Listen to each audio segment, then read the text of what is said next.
বিসমিল্লাহির রহমানির রহিম। আলহামদুলিল্লাহি রাব্বিল আলামিন ওয়াসসালাতু ওয়াসসালামু আলা রাসূলিল কারীম ওয়া আলা আলিহি ওয়া সাহবিহি আজমাইন। আম্মা বাদ। فيقول المؤلف رحمه الله تعالى كتاب الأذان عن عبد الرحمن بن أبي سعصة الأنصاري ثم المازني عن أبيه أنه أخبره أن أبا سعيد الخدري قال له إني أراك تحب الغنم والبادية। এই অধ্যায় হচ্ছে আযান সম্পর্কে। আযান মানে নামাজের জন্য ডাক দেওয়া, আহ্বান করা। আযানের শাব্দিক অর্থ হচ্ছে আল আযান মানে আল ইলাম, জ্ঞাত করা। আবিধানিক অর্থ বা শাব্দিক অর্থ হচ্ছে জ্ঞাত করা, কারণ আযানের মাধ্যমে মানুষকে জ্ঞাত করানো হয়, জানানো হয় যে নামাজের সময় হয়ে গেছে। আর আযানের শরীয়তি সংজ্ঞা বা ইসলামিক সংজ্ঞা হচ্ছে, কে বলতে পারেন দেখি অনুমান করে?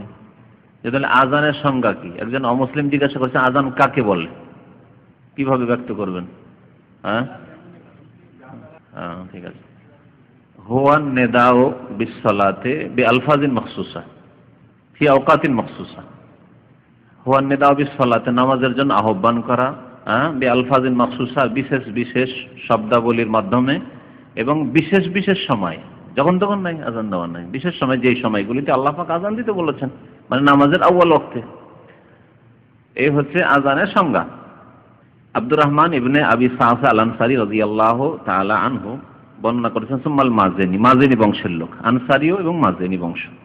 আন আবিহি, তার পিতা থেকে বর্ণনা করেছেন, অর্থাৎ আবু সাআসা থেকে বর্ণনা করেছেন। আব্দুর রহমান বর্ণনা করেছেন আবু সাআসা থেকে।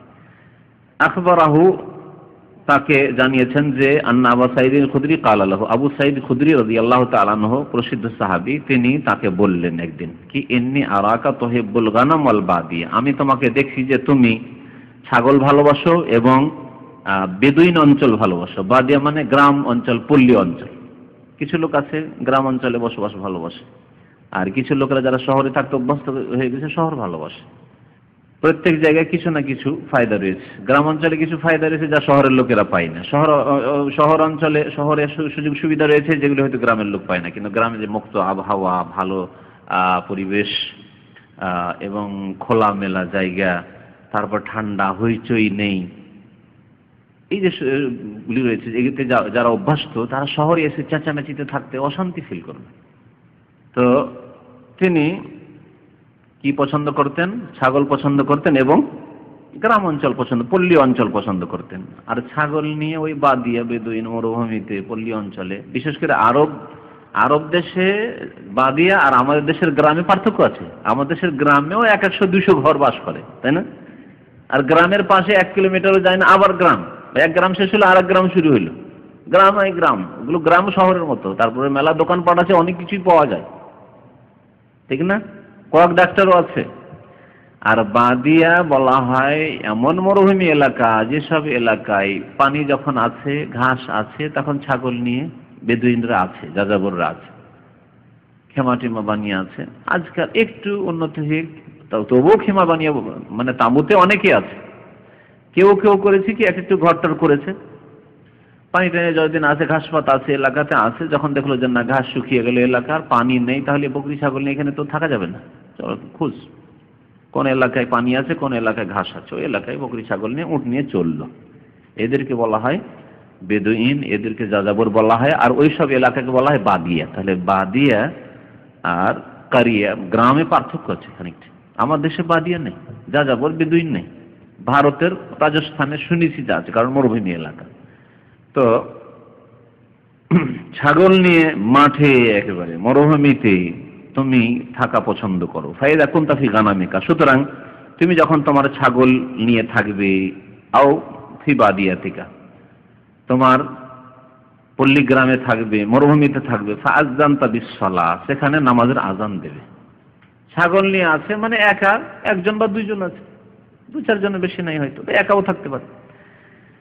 একেবারে বেদুইন মরুভূমিতে আছে, যাযাবর হয়ে, সেখানে হয়তো একাই আছে, স্বামী স্ত্রী আছে, অথবা একাই আছে।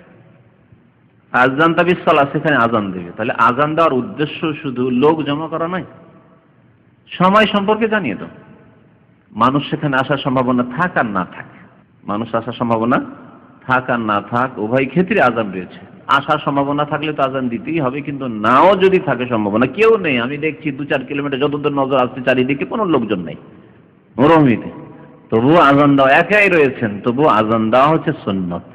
আজান দেওয়া হচ্ছে সুন্নত এবং এর বহু ফজিলত রয়েছে।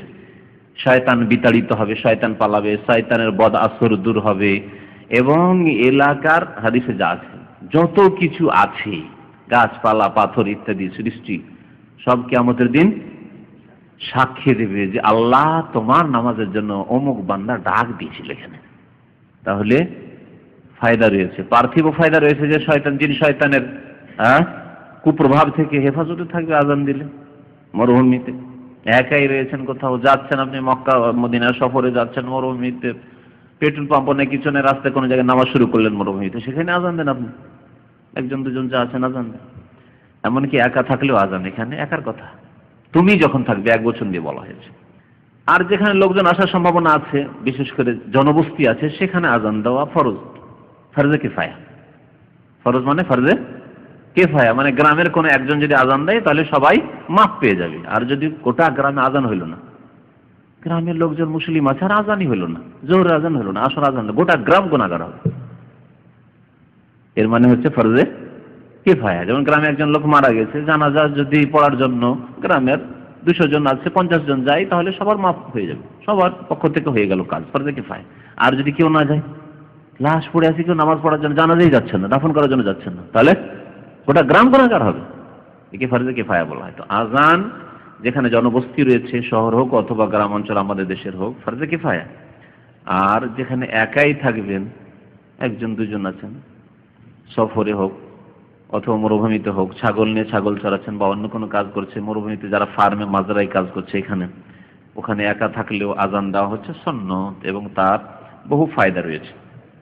যখন আজান দেবে কেউ নেই, আসার সম্ভাবনা নেই, সেই জন্য আস্তে করে দেবেন না, জোরে আওয়াজ করে দেন, বলছে ফারফা সাউতাকা বিন্নিদাই, তোমার আজান খুব উচ্চ স্বরে দাও, একাই, আর কেউ নেই, কোনো মানুষ দেখতে পান না, তারপরে উচ্চ স্বরে আজান দেন। ফায়দা কি? ফায়দা বলছেন, ফাইন্নাহু লা ইয়াসমাউ মাদা সাউতিল মুআজ্জিন জিন্নুন ওয়ালা ইনসুন ওয়ালা শাইউন ইল্লা শাহিদা লাহু ইয়াউমাল কিয়ামাহ।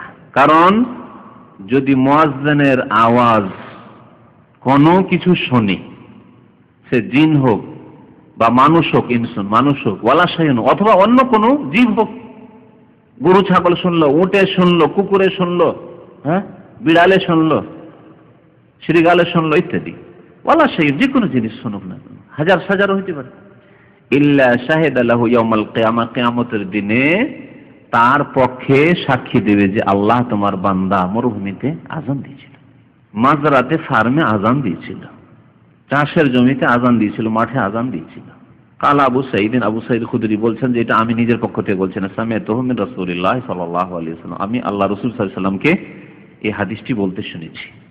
একা থাকলেও ছাগল চড়াচ্ছ, উট চড়াচ্ছ, গরু চড়াচ্ছ, তবু আজান দাও, সেখানে চাষের কাজ, যেমন আমাদের চাষিরা চাষের কাজ করছে, মাঠে আজান দেবে। এই ছিল আজান সম্পর্কে। কিতাবুল আজান ইমাম বুখারী রাহমাতুল্লাহ আলাইহি আজান ছাড়াও নামাজের বিভিন্ন মাসলা মাসাইল সংক্রান্ত হাদিস নিয়ে এসেছেন এবং খুব বড় করেছেন অধ্যায়টিকে, পর্বটি খুব বড় কিতাবুল আজানে, শুধু আজানে সীমিত রাখেননি, কারণ আজান দেওয়ার উদ্দেশ্য হচ্ছে সালাত, নামাজ। এই জন্য নামাজের মাসলা মাসাইল সংক্রান্ত হাদিসগুলি নিয়ে এসেছেন অনেক, যেমন আগে অনেকগুলি হাদিসে দেখবেন যে আজানের শব্দই আসেনি, সেখানে আজান কোনো আলোচনা আসে না, নামাজের কথা এসেছে।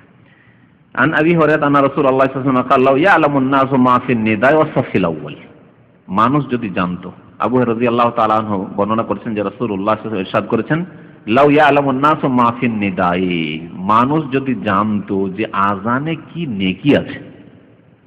মা ফিন নিদা, নিদা মানে আজান, নিদা মানে ডাক দেওয়া, আর আজান হচ্ছে হাইয়া আলাস সালাহ, এসো নামাজের জন্য, সালাতের জন্য, এসো ফালার জন্য, মুক্তির জন্য, এই ডাক। ওয়াসাফিল আউয়াল, এবং প্রথম কাতারে কি ফজিলত আছে, মানুষ যদি জানার মতো জানতো, জানলেন তো এই হাদিস পড়লেন তো, কিন্তু না, অতটুকু জানেন না যতটুকু একজন জ্ঞানী মানুষ জানে, ঠিক না? একজন সাধারণ মানুষ হাদিসটাকে শুনেছে, আর একজন আলেম মানুষ আরো অনেকগুলি হাদিস জানে এবং এর গুরুত্ব জানে। তারপরে আলেম চাইতো রাসূলুল্লাহ সাল্লাল্লাহু আলাইহি ওয়াসাল্লাম আরো বেশি জানেন, কারণ তিনি গায়ব সম্পর্কে আরো অনেক কিছু জানেন, আল্লাহ পাক জানিয়েছেন তাকে। কত যে নেকি আছে প্রথম কাতারে নামাজ পড়লে, এবং কত যে নেকি আছে আজান দিলে। তাহলে আজান দেওয়ার জন্য প্রতিযোগিতা শুরু হইতো, ঝগড়া বিবাদ শুরু হইতো, ও বলতো আমি আজান দেবো, ও ও তো আমি আজান দেবো, গোটা গ্রাম সবাই প্রতিনিধি হয়ে দাঁড়াতে আমি আজান দেবো, একে অপরের প্রতিদ্বন্দ্বী। তাহলে সমাধান কি হবে? সমাধান তখন লটারি শব্দটি যদিও জুয়া এতে আসছে, সেই জন্য একে আরবি ভাষায় বলে, ওটি বলছে কোরআ। কোরআ করা, কোরআ শব্দটির অর্থ আল্লাহ জানে কি করবেন, কিন্তু আমি ছোটকালে শুনেছিলাম আমার বাবার কাছে, গুলি বন্টন করা, মানে ভাগ্য নির্ণয় করা। আরো ভালো ভাষা বলা যেতে পারে ভাগ্য কোরআ, মানে কোরআ আন্দাজি করা, উর্দু লোকেরা বলে, মানে কোরআ করে ভাগ্য নির্ণয় করা, যে কার ভাগ্যে আসছে, প্রতিযোগিতায় কার ভাগ্যে এটা আসছে। 10 জন আছে বা 100 জন আছে, আমি একজনকে দেব। আজান শুধু একজনই দিবে, 2 জন আজান দিতে পারে না। তাহলে এই আজান কার ভাগ্যে জুটছে? আজকে জোহর আজান, এশার আজান, ফজর আজান, বা মুয়াজ্জিনের এই ডিউটি, গ্রামে সবাই মুয়াজ্জিন হতে চায়, মুয়াজ্জিন নিযুক্ত করতে হবে, কাকে দেবেন? তাহলে এখন নাম লিখেন, আজকালকার যেমন তরিকা, নাম লিখেন, প্রত্যেকের নাম লিখে, কে কে আজান দিতে চাও, মুয়াজ্জিন হতে চাও বা আজান দিতে চাও, নাম লিখো। যতগুলি নাম লিখা হলো, আচ্ছা ঠিক আছে। আর নামের সাথে যদি মনে করেন শুধু একজন মুয়াজ্জিন না হয়, একাক ওয়াক্তের মুয়াজ্জিন হইতে পারে, অনেক সময় জোহর কে আজান দেবে, আসর কে দিবে, মাগরিব, আমাদের দেশে অনেক মসজিদ এরকম আছে। তাহলে লিখে দেন নাম এবং জোহর আজান, এরকম করে আসর মাগরিব। তারপরে এটা ছোট বাচ্চাকে উঠাতে বলে, চোখ বন্ধ করে উঠালেন, যার নাম উঠবে সে আজান দিবে। এইরকম করতো যদি এর হাল হকিকত জানতো, যে কত নেকি আছে আজান দিলে। সবচাইতে বেশি উঁচা মানুষ হবে কাল কিয়ামতে কে? মুয়াজ্জিন। নবী করিম সাল্লাল্লাহু আলাইহি ওয়াসাল্লামের হাদিস রয়েছে, আতওয়ালুন নাসি আনাকান ইয়াউমাল কিয়ামাত আল মুয়াজ্জিনুন। সুনানের কিতাবে হাদিসটি আছে। সবচাইতে লম্বা গর্দন হবে, আতওয়ালুন নাসি আনাকান, অনক বলে এটাকে, গর্দন, লম্বা গর্দন, মানে খুব উঁচা মানুষ, সবার মধ্যে সবাইকে দেখতে পাবে। কোন জায়গায় ভিড় ভাড় করে যখন খেলতামাশা দেখেন, তো লম্বা মানুষের সুবিধা হয়, বেটে মানুষ উঠবে থেকে যায় মানুষের ভিড়ে, লম্বা মানুষের সুবিধা। আমাদের এই ভাইয়ের মতো, আমাদের মধ্যে দাঁড়ায় তো সব পিছন থেকে সব দেখে নিল। আমাদের সেটা কথা আছে, বেটে চলে ভালো আর উঁচু জলে ভালো, মানে পানিতে ডুবার খেতে সাঁতার না জানলে সহজে ডুববেন না বানবন্যাতে। আর বেঁটে চলার দিক দিয়ে যদিও লম্বা মনে হচ্ছে, ধাপের দিক দিয়ে বড়, কিন্তু বেশিক্ষণ টিকতে পারবে না, কিছুক্ষণ চলার পরে ও হাত পা অবশ্যই আর চলতে পারছি না। কিন্তু বেঁটে ও ছোট ধাপে ও চলতি আছে কচ্ছপের মতো, ও ক্লান্ত হবে না। তো যাই হোক, নবী কারীম কি বললেন? প্রথম কাতারের ফজিলত বললেন আর আযানের ফজিলত, এই নিয়ে একেবারে প্রতিযোগিতা শুরু হইতো। সুম্মা লাম ইয়াজিদু, কোনো সমস্যার সমাধান পাচ্ছে না, সুম্মা অতঃপর লাম ইয়াজিদু, কোনো সমাধান পাচ্ছে না, ইল্লা আইয়াস্তাহিমু, কোরআ করা ছাড়া, ভাগ্য নির্ণয় করা ছাড়া, যে কার ভাগ্যে উঠে, লাস্তাহমু, তাহলে তারা অবশ্যই ভাগ্য নির্ণয় করতো, যে যার ভাগ্যে উঠে সে আগের কাতারে, সবাই আগের কাতারে যেতেছে হোড়াহুড়ি করে, কে যাবে? তাহলে ঠিক আছে, থামো, এখন আগে ভাগ্য নির্ণয় করো, কার ভাগ্যে আসে তাহলে সে যাবে আগের কাতারে। ওয়ালাউ ইয়ালামুনা মা ফি তাহজির লাস্তাবাকু ইলাইহি, আর যদি তারা জানতো যে প্রথম ওয়াক্তে নামাজ পড়ার কি ফজিলত, আর বিশেষ করে জোহরের নামাজকে আউয়াল ওয়াক্তে পড়া, জোহরের নামাজকে আউয়াল ওয়াক্তে পড়াকে বলা হয় তাহজির, কারণ দুপুরটাকে বলা হয় আরবিতে হাজিরা বলে, হাদিসে এসেছে বিল হাজিরাতে, নবী সাল্লাল্লাহু আলাইহি ওয়াসাল্লাম জোহর নামাজ পড়তে হাজিরা মানে জোহরের আউয়াল ওয়াক্তে পড়ে নিতেন, তো এই হাজিরা থেকে তাহজির। তো জোহরের নামাজ তাড়াতাড়ি পড়া তাহলে উত্তম নেকি, কিন্তু এখানে একটি কথা লাগাইতে হবে, কারণ অন্য হাদিসে রয়েছে যে শীতের দিনে আগে পড়ো, কিন্তু গরমের দিনে এটা বিলম্ব করো। শীতকালে তাহলে আউয়াল ওয়াক্তে জোহরের নামাজ পড়া উত্তম, আর গ্রীষ্মকালে বৈশাখ জ্যৈষ্ঠ মাসে এত গরম, এত তাপ আমাদের দেশে, আর এখানে তো চলতি আছে 6 মাস গ্রীষ্মকাল, বর্ষা দেয়, বৃষ্টি নেই। এই যে শুরু হলো মে থেকে, May, June, July, August, September, October, অক্টোবরে গিয়ে একটু হবে, ঠান্ডা পড়তে লাগবে। তো এই 5-6 মাস গরমের দিন, দিন বড়, তাপ বেশি, তাহলে একটু যদি রোদের প্রখরতা কমাতে চান তাহলে একটু লেট করে আসেন। যখনই জাওয়াল হচ্ছে, আজকাল যেমন 11:37 আজকে জাওয়াল ছিল, মানে মাথার উপরটা সূর্য গড়ছে, তাহলে একটু দেরি করে যদি নামাজ পড়া যায় 12:15, 12:30, তখন এমনি জাওয়াল দেরি হয়ে যাবে গরমের দিনে অবশ্য, 12:30, তাহলে স্থান বিশেষে চিটাগাঙের রক্ত আবার সেই সাথে মিলবে না, দাম্মামের রক্ত যেমন মক্কার সাথে মিলছে না, অনেক পার্থক্য, 45 মিনিটের পার্থক্য, দাম্মাম জেদ্দা, দাম্মাম মক্কা। তো মানে ঘড়ির টাইমের সাথে বলার উদ্দেশ্য উদাহরণ দিয়ে বোঝানো, না হলে এরকম ঘড়ির টাইমের সাথে সম্পর্ক নেই যে সারা দেশেই আপনি 12:30টায় নামাজ পড়তে থাকবেন, সারা দেশেই আপনি 12টায় নামাজ পড়বেন না, এমন না।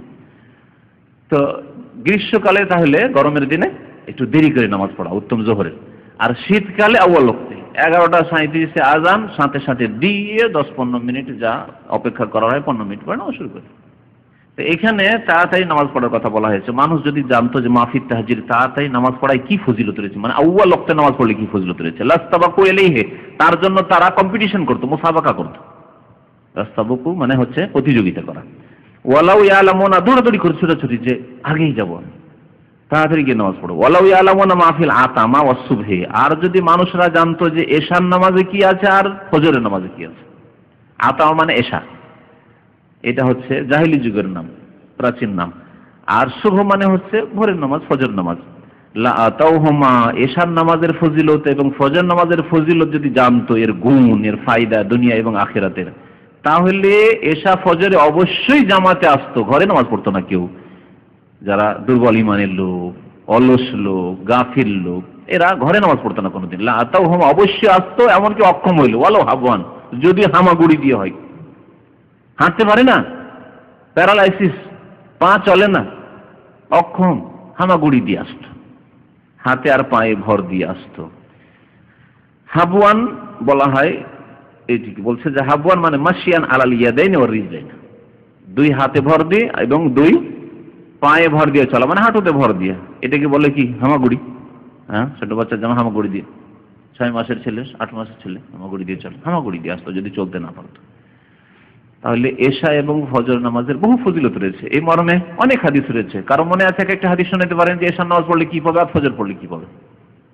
একটা হাদিস বললে যে যে ব্যক্তি ফজর নামাজ পড়বে সে আল্লাহর হেফাজত, ফাহুয়া ফি জিম্মাতিল্লাহ, আল্লাহর হেফাজতে, সারাদিন আল্লাহর হেফাজতে থাকবে।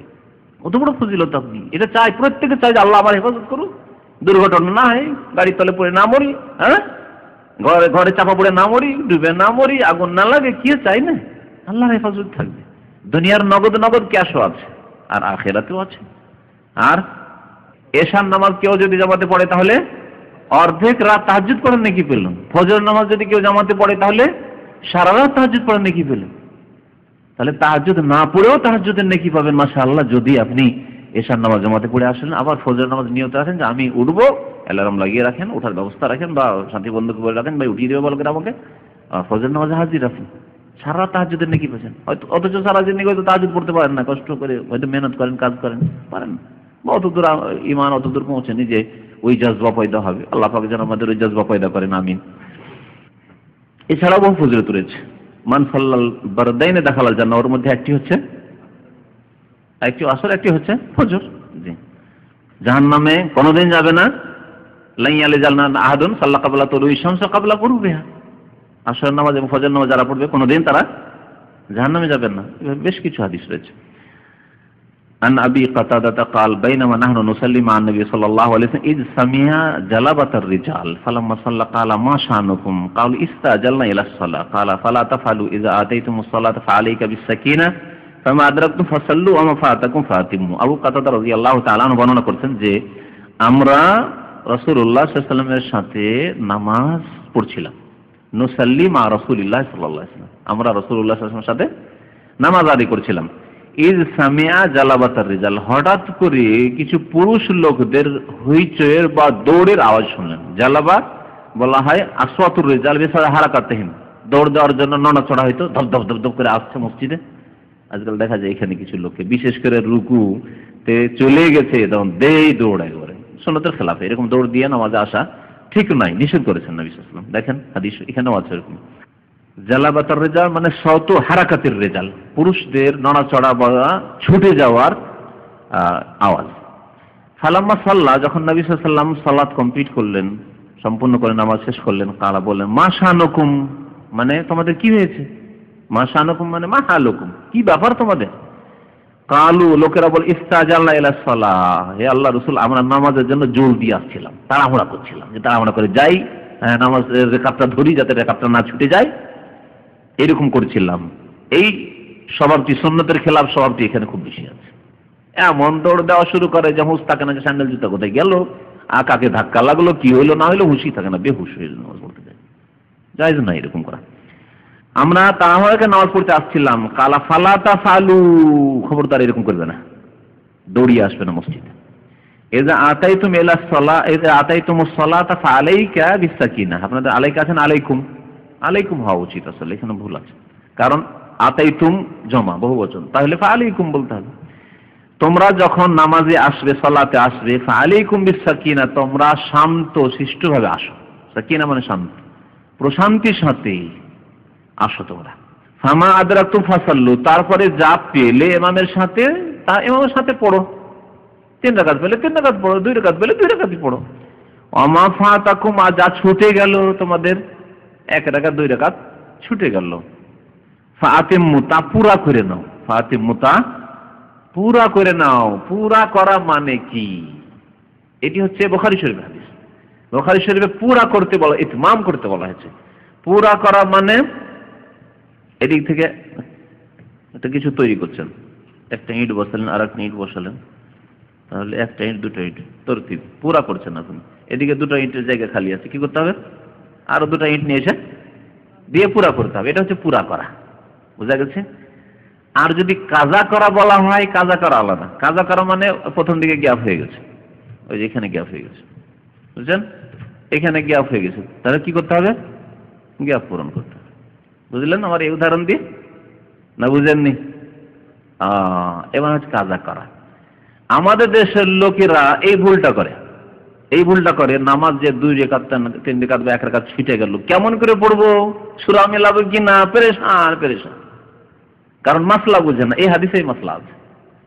আতিম্মু করো মানে বাকিটা পুরা করো, আগের দিক থেকে তোমার চলে আসছে।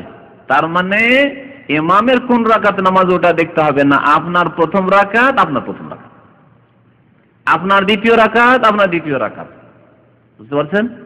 আর বাকি যে রাকাত ছুটে গেছে তার মানে সেগুলো আপনি আসবে। আপনার প্রথম রাকাত হয়েছে, দ্বিতীয় রাকাত হয়েছে, 2 রাকাত ছুটেছে, 2 রাকাত ছুটা, ওইটা ধরেন না, এদিকে লাগানো, এদিকে লাগান। তাহলে এইরকম যদি করা হয়, পুরা করা হয়, তাহলে কি করতে হবে? 2 রাকাত পেয়েছেন ইমামের সাথে এশার নামাজ, আর বাকি কয় রাকাত আছে? 2 রাকাত আছে। এই 2 রাকাতে কি করবেন? সূরা ফাতিহা শুধু পড়বেন না সূরা ফাতিহার সাথে আরেকটা সূরা মিলাবেন? হ্যাঁ, শুধু সূরা ফাতিহা, কারণ পুরা করছেন। আপনার প্রথম রাকাত হয়ে গেছে, ইমামের কোন রাকাত ওটা দেখার নাই, আগে বলেছি।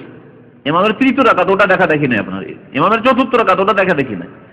আপনার প্রথম রাকাত হয়ে গেছে, আপনার দ্বিতীয় রাকাত হয়ে গেছে, বাকি তাহলে কোন রাকাত আছে? 3য় রাকাত আছে, 4র্থ রাকাত আছে, বুঝেছেন? 3য় 4র্থ রাকাতের নিয়ম কি? সূরা মেলানো না মেলানো? না মেলানো, শুধু সূরা ফাতিহা পড়া। সুতরাং আপনি বাকি নামাজের সালাম, ইমামের সালাম ফেরার পরে পড়বেন, শুধু সূরা ফাতিহা দিয়ে পড়বেন। এটা হচ্ছে ফাতিম্মু, সহিহ বুখারীতে আছে পুরা করো। আর অন্য একটি রিওয়ায়াত আছে ফাকজু আছে, ওটাকে বুখারীর এই হাদিসকে বাদ দিয়ে ওর উপরে আমল করে, বলছে না কাজা করতে হবে। কাজা করা মানে যেটা ছুটে গেছে ওইটা পড়া। কোনটা ছুটেছে? প্রথম রাকাত ছুটে, দ্বিতীয় রাকাত ছুটেছে। প্রথম যখন ছুটেছে তাহলে সূরা ফাতিহার সাথে কি করব? আরেক সূরা মিলাবো। দ্বিতীয় রাকাত ছুটেছে, দ্বিতীয় রাকাতে সূরা ফাতিহার সাথে আরেক সূরা মিলাবো, এর উপর আমল করে না। তাহলে ওই হাদিসের উত্তর কি দেব? ওই হাদিসের উত্তর হচ্ছে যে কাজা মানে আতিম্মু হয়। কাজা মানে আতিম্মুর অর্থে হয় কোরআনে কারিমে রয়েছে। জুমার দিনে জুমার নামাজ পড়ছেন, কাজা করছেন না নামাজ পুরা করছেন? জুমা মসজিদে গেলেন নামাজ পড়ার জন্য, এটা কাজা করলেন না পুরা করলেন? পুরা করলেন। কিন্তু আল্লাহ কি বলছেন? ইয়া আইয়ুহাল্লাযীনা আমানু ইযা নুদিয়া লিস-সালাতি মিন ইয়াউমিল জুমআ ফাসআউ ইলা যিকরিল্লাহি ওয়া যারুল বাই'a যালিকুম খায়রুল লাকুম ইন কুনতুম তা'লামুন। ফাইজা, জুমার দিনের কথা, ফাইজা কুযিয়াতিস সালাত, যখন নামাজের কাজা হয়ে যাবে, মানে পুরা করা হবে। নামাজ কি করা হবে? পুরা করা হবে। হ্যাঁ, কাজা করা মানে পূর্ণ করা, দলিল ধরে কোরআন আছে। জুমার নামাজ কেউ কাজা করে না, জুমার নামাজ পুরা করে। তাহলে ফাইজা কুযিয়াত মানে অতিম্মাত। জুমার নামাজ যখন তামাম হয়ে যাবে, ফান্তাশিরু ফিল, এখন যাও ব্যবসা করো, না ডিউটি করো, যেখানে যাও সেখানে যাও।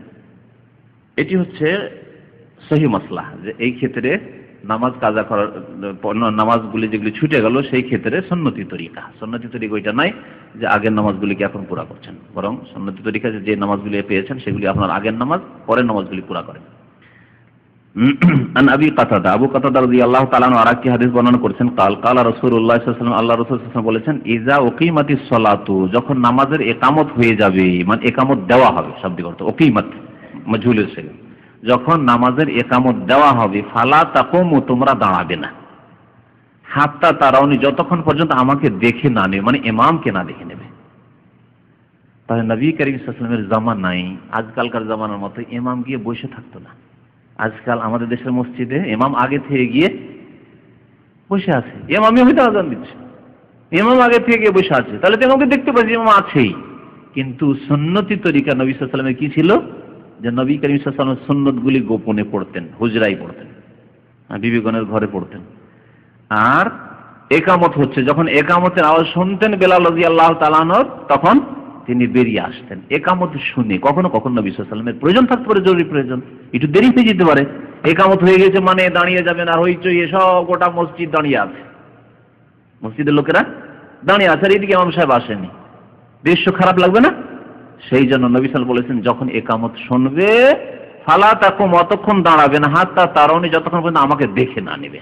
তাহলে ইমামের যদি এই সুন্নতি তরিকায় মসজিদে আসা থাকে, যে ইমাম হুজরাতে বসে আছেন অথবা আসেননি, যেমন এইখানে মসজিদের কিবলার দিক থেকে একটা দরজা থাকছে না, আর অনেক ইমাম আগে থেকে আসেন না, পরে হয়তো মুয়াজ্জিন আজান দিচ্ছে, আজান শুনে পট করে উঠে যাবেন না, একটু দেখেন ইমাম আসছে কিনা।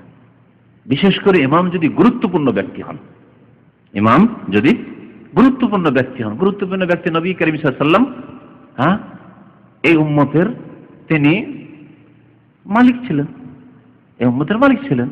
ঠিক তেমনি আমাদের মালিক যদি শাসক আসে, যেমন ঈদগাহে ঈদের নামাজে আমিররা আসছেন, গভর্নর আসছেন, এরকম যদি কোনো মসজিদে, যে না মসজিদে আজকে আমির সাহেব আসবেন, অথবা বিশিষ্ট ব্যক্তি ওইরকম আসবেন আর উনি নামাজ পড়বেন, তাহলে তাকে না দেখে দাঁড়ায় না, হইচই হবে এই ক্ষেত্রে। কিন্তু যদি দেখা যায় যে না সাধারণ ইমাম আছে, আর ইমাম না থাকলে মুয়াজ্জিন নামাজ পড়ে, যেমন এখানে হচ্ছে সাধারণত, ইমাম না থাকলে মুয়াজ্জিন নামাজ পড়িয়ে দেয়, তাহলে হয়তো সমস্যা নেই, তাহলে সমস্যা নেই। তো এই ক্ষেত্রে বলা হয়েছে ফালা তাকুম, অতক্ষণ দাঁড়াবেন, হাত্তা তারাউনি, যতক্ষণ আমাকে দেখে নেবে, ওয়া আলাইকুমুস সাকিনা, যখন দাঁড়াবে শান্ত হয়ে দাঁড়াবে, ওয়াল ওয়াকার, এবং ভদ্র হয়ে দাঁড়াবে, শান্ত এবং ভদ্র হয়ে দাঁড়াবে। সাকিনা মানে শান্ত হওয়া, আর ওয়াকার মানে ভদ্রতা, ভদ্রতার সাথে দাঁড়াবে, হইচই করে নাই, আর কথা গল্প গুজব করছেন আর দাঁড়াচ্ছেন, মসজিদ মনে হচ্ছে গল্প গুজবের জায়গা, এইরকম মনে করবেন না। কিছু মসজিদে আমাদের দেশে এরকম দৃশ্য দেখা যায়, এইরকম হলে হবে না। আচ্ছা, যদি ইমাম আসা নিশ্চিত থাকে যে ইমাম ঠিক চলে এসছে, কখন দাঁড়াবেন? আল্লাহু আকবার যখন ইকামত শুরু করেছে তখন, না ইকামত শেষ হয়েছে তখন? কাদ কামাতিস সালাহ যখন হচ্ছে, বা হাইয়া আলাস সালাহ হাইয়া আলাল ফালাহ হচ্ছে, তখন দাঁড়াবেন। হাইয়া আলাস সালাহ হাইয়া আলাল ফালাহ, কাদ কামাতিস সালাহ একসাথে, ওই সময় দাঁড়াবেন। আর ইকামতের মধ্য অংশ, কাদ কামাতিস সালামের নামাজ এখন দাঁড়াতে যাচ্ছে, কাদ কামাতিস সালামের নামাজ দাঁড়িয়ে যাচ্ছে, নামাজ শুরু হয়ে যাচ্ছে, এই যে বাক্যটি যখন বলবেন ইকামত দাতা, তখন দাঁড়াবেন। এটি হচ্ছে সুন্নাত, সামান্য কিছু আগে পরে হলে অসুবিধা নেই। عن أبي هريرة قال أقيمت الصلاة فسوى الناس صفوفهم فخرج رسول الله صلى الله عليه وسلم فتقدم وهو جنوب ثم قال على مكانكم فرجع فاغتسل ثم خرج ورأسه يقطر ماء فصلى بهم। আবু হুরায়রা রাদিয়াল্লাহু তাআলা আনহু বর্ণনা করছেন যে একদিন উকিমাতিস সালাহ, নামাজের ইকামত হয়ে গেল, মুয়াজ্জিন বেলাল রাদিয়াল্লাহু তাআলা ইকামত দিয়ে দিলেন। ফাসাওয়ান নাসু সুফুফাহুম, লোকেরা নিজ নিজ কাতার সোজা করে নিয়েছে, মানে দাঁড়িয়ে গেছে, কাতার সোজা করে নিয়েছে। ফাখারাজা রাসূলুল্লাহ সাল্লাল্লাহু আলাইহি ওয়াসাল্লাম, আল্লাহ রাসূল সাল্লাল্লাহু আলাইহি ওয়াসাল্লাম বেরিয়েও পড়েছেন, মানে দেখেছে, নবী সাল্লাল্লাহু আলাইহি ওয়াসাল্লাম আদেশ আছে আমাকে দেখার পরে তোমরা দাঁড়াবে, তাহলে দেখেই দাঁড়িয়েছেন সাহাবায়ে কেরামরা। ফাতাকাদ্দামা, এবং নবী সাল্লাল্লাহু আলাইহি ওয়াসাল্লাম সামনে আগে বেড়েছেন ইমামত করার জন্য। ওয়া হুয়া জুনুবুন, কিন্তু নবী করিম সাল্লাল্লাহু আলাইহি ওয়াসাল্লাম সেই সময় জুনবি অবস্থায় ছিলেন, মানে তার গোসল ফরজ ছিল। একে নাপাক বলা হয় না, আমাদের দেশীয় ভাষায় নাপাক বলা হয়, মুমিন নাপাক হয় না। অন্য হাদিস আছে ইন্নাল মুসলিমা লা ইয়ানজুসু হাইয়ান ওয়ালা মাইয়াতান, মুসলিম মানুষ, মুমিন মানুষ বেঁচে থাকা অবস্থায় হোক অথবা মৃত অবস্থা হোক, মারা গেছে, নাপাক হয় না। তাহলে মুমিন নাপাক না, নাপাক হচ্ছে মুশরিক, পত্তলিক, কাফের। ইন্নামাল মুশরিকুনা নাজাসুন। কখন বলেছেন নবী করিম এই কথা? যখন আবু হুরায়রা রাদিয়াল্লাহু তাআলা আনহু একবার গোসল ফরজ ছিল, নবী সাল্লাল্লাহু আলাইহি ওয়াসাল্লামকে যেমন দেখেছেন, তো নবী সাল্লাল্লাহু আলাইহি ওয়াসাল্লাম ভাবছেন যে দেখলাম তো আসবে, সালাম করবে, না হঠাৎ করে হারিয়ে গেছে, কোথায় গেল কোথায় গেল? একটু পরে এসে আসসালামু আলাইকুম, কি ব্যাপার, তোমাকে সামনে দেখলাম মনে হচ্ছে আসছিলে, হঠাৎ করে তুমি হারিয়ে গেলে, 5 মিনিট 10 মিনিট নেই, তারপরে কি ব্যাপার? বলছি ইয়া রাসূলুল্লাহ ইন্নী কুনতু জুনুবান, আমি জুনবি ছিলাম, তো এই অবস্থায় নাপাক অবস্থায় আমি আপনার সাথে হাতে হাত মিলা মুসাফা করবো, এটাকে খুব খারাপ মনে করলাম, তাই গেছিলাম আমি পাক হইতে। নবী সাল্লাল্লাহু আলাইহি ওয়াসাল্লাম বলেছেন ইন্নাল মুসলিমা বা ইন্নাল মুমিনা লা ইয়ানজুসু, নাপাক হয় না। অন্য হাদিস হচ্ছে হাইয়ান ওয়া মাইয়াতান। তাহলে জুনবি মানে নাপাক বলা যাবে না, শরীর নাপাক নয়, কিন্তু ওযু করে নিতে হবে। তাতে ওযু করে নেন, আপনার যে জানাবাত আছে, অপবিত্রতা, যে হুকমি অপবিত্রতা, শরীর অপবিত্র নাই, আর সেটা হালকা করে নেন। তারপরে খাওয়া দাওয়া করেন, তারপরে কাজকর্ম করেন, তারপরে কথাবার্তা বলেন, পাকশাক করেন। আমার দেশে জাহেল মহিলারা আগে বৌমাদেরকে, ওরে বাপ রে বাপ, যদি জানতে পারে যে বউ না পাকা অবস্থায় পাকশাক করেছে, খাবেই না। এগুলি অনেক বাড়াবাড়ি জেহালত, অজ্ঞতার কারণে ছিল। সব কাজ করা যাবে। নামাজ পড়ার জন্য গোসল ফরজে গোসল করতে হবে, কোরআন তেলাওয়াত করার জন্য গোসল করতে হবে, বাইতুল্লাহ তাওয়াফ করার জন্য গোসল করতে হবে, যেগুলোর জন্য তাহারাত শর্ত রয়েছে। তো নবী করিম সাল্লাল্লাহু আলাইহি সাল্লাম আগে বেড়েছেন নামাজ পড়ার জন্য, কিন্তু তিনি ছিলেন ফরজ গোসল তার দায়িত্বে রয়েছে অবস্থায়, জনবী অবস্থায় ছিলেন। সুম্মা কাল আলা মাকানিকুম, তারপরে বলেন না তোমরা নিজ নিজ জায়গায় অবস্থান করো, এদিক সেদিক হইচই করিও না, এলোমেলো হইও না। আলা মাকানিকুম মানে কোন আলা মাকান, তোমরা নিজ নিজ স্থানে অবস্থান করো। নবী করিম সাল্লাল্লাহু আলাইহি ওয়াসাল্লাম করলেন জেনে শুনে, না ভুলে গেছিলেন? ভুলে গেছেন, খেয়াল ছিল না, খেয়াল ছিল না। তাহলে বোঝা গেল যে মানুষ যতই বড় ব্যক্তিত্ব হোক না কেন, ভুলে যাওয়া সম্ভব, ভুলে যেতে পারে। আদম আলাইহিস সালাম ভুলে, আল্লাহ কোরআনে বলেছেন, না হলে জেনে শুনে কি আল্লাহর নাফরমানি করেন? আল্লাহ ওয়ালা তাকরাবা হাজির, এই গাছের কাছে যাবে না, আর তারপরে নাফরমানি জেনে শুনে, আমাদের মতো জানছি একটা কাজ হারাম, তারপরও জানছি মহিলা দেখা হারাম, তারপরে তাকাইছেন। এই কাজ আদম আলাইহিস সালাম করেননি, ভুলে গেছিলেন যে আল্লাহ যে নিষেধ করেছে, এই কথা ভুলেই গেছেন, আউট হয়ে গেছে ব্রেন থেকে। কোরআন বলছে ফানাসিয়া ওয়ালাম নাজিদ লাহু আজমা, দেহ প্রতিজ্ঞ তাকে পেলাম না, ভুলে গেছেন তিনি, ভুলে গিয়ে খেয়ে ফেলেছেন তিনি। রাসূলুল্লাহ সাল্লাল্লাহু আলাইহি ওয়াসাল্লাম ভুলে গেছেন, এতে আল্লাহর বহু হিকমত আছে। নবী সাল্লাল্লাহু আলাইহি ওয়াসাল্লামকে আল্লাহ পাক ভুলিয়ে দিয়েছেন। যদি না নবী সাল্লাল্লাহু আলাইহি ওয়াসাল্লামের এইটা না থাকতো, আর আজকালকার জামানায় যদি কোনো ইমামের ঘটে যায় এরকম, তোর চাকরি চলে যাবে। বিশেষ করে গ্রামের লোকের হাতে, আমাদের দেশের মতো ইমাম মুয়াজ্জিনের যদি চাকরি হয়, তাহলে ওই দিনই চাকরি খেয়ে নিবে তার, তাই না? ইমাম সাহেব বুঝাইতে পারবে, দেখো হাদিসে আছে নবী করিম সাল্লাল্লাহু আলাইহি ওয়াসাল্লামকে আল্লাহ পাক ভুলিয়ে দিয়েছেন। তা আমি তো নগণ্য মানুষ, আমার দাও তো ভুল হইতে পারে, ভুলে যেতে পারি, ভুলে গেছি, গোসল করে আসছেন। তারপর এই ক্ষেত্রে লজ্জা করেন, লজ্জা করে জাহান্নামে নেবেন। লজ্জা করলেন যে কি করে মানুষকে বলবো যে থামো থামো থামো, আমি আসছি, গোসল করে আসছি, নাপাক আছি। এদিকে নাপাক অবস্থায় নামাজ পড়িয়ে দিলেন, সবার নামাজ খারাপ করেন, আপনার নামাজ খারাপ করেন, জাহান্নামে যেতে হবে। তা নেবে না, হকে লজ্জা নেই। ইন্নাল্লাহ লা ইস্তাহি মিনাল হক, হাদিসে রয়েছে, আল্লাহ পাক হক কথাই, সত্য কথাই, ভালো কথাই, ন্যায্য কথাই লজ্জা করেন না। আল্লাহ এরকম মাসলা মাসাইল বয়ান করেছেন কোরআনে কারীমে, নবী সাল্লাল্লাহু আলাইহি ওয়াসাল্লাম বয়ান করেছেন। সুতরাং আপনাকেও বলতে হবে আমার গোসল ফরজ আছে, আসছে, বলে গেছে, কোনো অসুবিধা নেই। বরং ফরজ বেরিয়ে আসে, নামাজ তার হবে না, অন্যদের নামাজকে নষ্ট করবে। সবার নামাজের দায়িত্বকে উঠাইতে হবে কাল কিয়ামতে। সবাই খেয়ানত, কিয়ামতের দিন ধরবে, আল্লাহ ধরিয়ে দেবে যে তোমাদের নামাজের খেয়ানত করে চলি, উযু নষ্ট হয়েছে, তারপর তোমাদের নামাজ পড়িয়েছে, ঠিক না? কাল কিয়ামতে যে সেখানে লাঞ্ছিত, অপদস্থ হবে এবং জাহান্নামে সবার সামনে ফেলবে ওই ইমামকে, তখন কি হবে? সুতরাং এই ক্ষেত্রে লজ্জা করে না।